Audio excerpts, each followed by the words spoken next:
काल उमरगा मतदारसंघामध्ये अबकड उपवर्गीकरणाच्या संबंधाने एक विरोधी मोर्चा काढण्यात आला आणि त्याच्यामध्ये माननीय माजी आमदार ज्ञानराज चौगुले साहेब यांनी काही मांडणी केली. ज्ञानराज चौगुले मला काही तुम्हाला प्रश्न विचारायचे आहेत. आता ज्या पद्धतीनं आपण छातीटोकपणे येऊन अबकड उपवर्गीकरणासाठी पक्षाची विचारधारा बाजूला ठेवली, सर्वसमावेशक हे तत्व जे असतं राजकारणाचं ते बाजूला ठेवलं आणि फक्त जातीसाठी स्वार्थी होऊन तुम्ही ही जी स्पष्टीकरण मांडणी केली ती किती मूर्खपणाची आहे तुम्हाला सांगतो मी. काय तुम्हाला असं वाटतं की मला सगळ्याच उपवर्गीकरणाचा अभ्यास झाला, आरक्षणाचा अभ्यास झाला, संविधानाचा अभ्यास झाला, बाबासाहेबांचा अभ्यास झाला? ज्ञानराज चौगुले तुम्ही 2 ते 3 वेळेस आमदार असताना कधी बाबासाहेबांचं नाव घेतलं नाही, कधी चळवळीची भाषा केली नाही, कधी तुम्हाला असं वाटलंच नाही की आपण अण्णाभाऊ साठेच्या जयंतीला जावं, बाबासाहेबांच्या जयंतीला जावं, तिथला समाजाचे काही प्रश्न सोडवावे. त्यावेळेस तुमची ती भूमिका नाही, पण फक्त तुम्ही चर्मकार समाजाच्या, ढोर समाजाच्या आणि जात धोक्यात येते की लोकांना सांगण्यासाठी तुम्ही दोन्ही हाताने शिमगा करताय. माझे तुम्हाला काही प्रश्न आहेत. हा जो तुम्ही उपनेता म्हणून जेव्हा तुम्ही काम करताय हे तुम्हाला शोभतं? गायकवाड सरांना विचारावं लागेल. गायकवाड सरांना विचारून आले का तुम्ही हे स्टेजवर बोलण्यासाठी? तिथल्या शिवसैनिकांना ही मान्य आहे तुमची भूमिका? उपनेते म्हणून तुमच्या मुख्य नेत्यांना ही भूमिका मान्य आहे? जर तुम्ही शिवसेनेचे उपनेते असाल तर मी राज्य समन्वयक आहे, तोंड सांभाळून बोलत चला. अहो बेडा जंगम तुमच्या बोकांडीवर बसला या स्वभावामुळं. काय तुम्ही सांगताय? आज दलित वस्तीमध्ये किती कामं केली तुम्ही, त्याच्याबद्दल कधी तुम्ही बोलल? नगरपालिकेची जी इमारत आहे 5 वर्षापासून तुम्ही पाठीमागे ठेवली, तिचं उद्घाटन नाही झालं, तुम्ही त्याच्याबद्दल बोलणार नाही.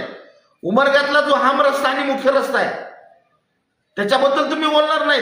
10 कोटीचं टेंडर होतं ते, त्या कामाच्या गुणवत्तेबद्दल तुम्ही बोलणार नाही.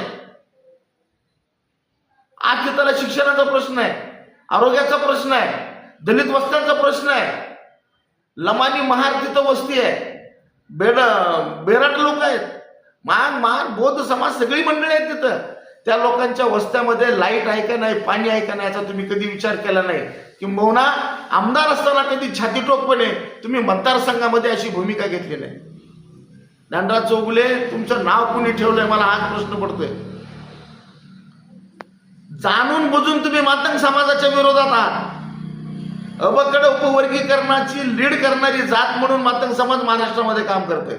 उपवर्गीकरण होणार आहे की नाही होणार आहे त्याच्यामधल्या काय त्रुटी आहेत हे शासन ठरवेल, कायदे तज्ञ ठरवतील, तुम्ही आम्ही कोण? पण तुमची जी मस्ती आहे त्या मस्तीमुळे तुम्ही पडलात. खरं म्हणजे मातंग समाजाच्याही लोकांनी तुम्हाला मतदान केलं, त्या मतदाराचा अपमान तुम्ही करताय. लोहारा आणि उमरगा मतदारसंघामध्ये मुरुम असेल, नाई चाकूर असेल, मोठा समाज होता आहे मातंग समाज. त्या मातंग समाजातल्या कार्यकर्त्याचा, त्या आया बहिणीचा, त्या मतदाराचा तुम्ही अपमान केलाय. काय तुम्हाला असं वाटतं येणाऱ्या काळामध्ये हा समाज तुम्हाला मतदान करेल? काय परिस्थिती, काय भूमिका? तुम्ही फक्त जातीसाठी तुम्ही स्वार्थी झाला.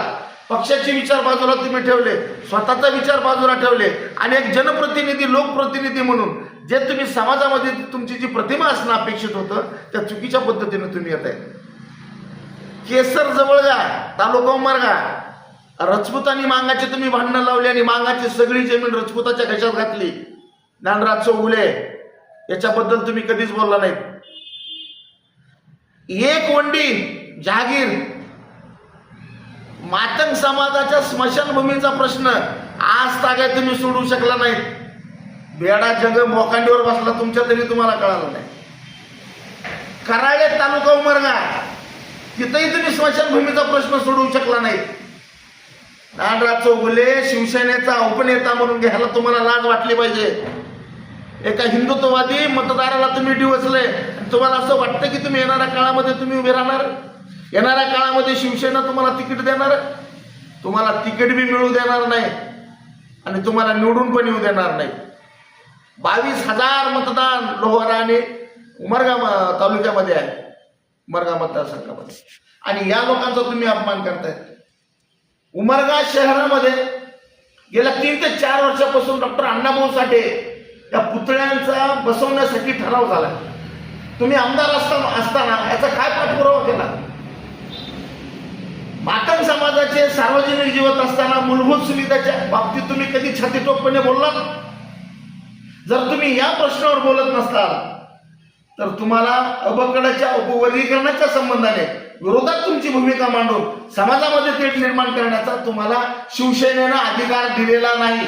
आणि आज लक्षात आलं की तुम्ही शिवसैनिक नाही, तुम्ही ढोरच आहात आणि तुम्ही ढोरच राहणार. जोपर्यंत तुमची ही मानसिकता बदलणार नाही तोपर्यंत तुम्हाला कुणी थारा देणार नाही.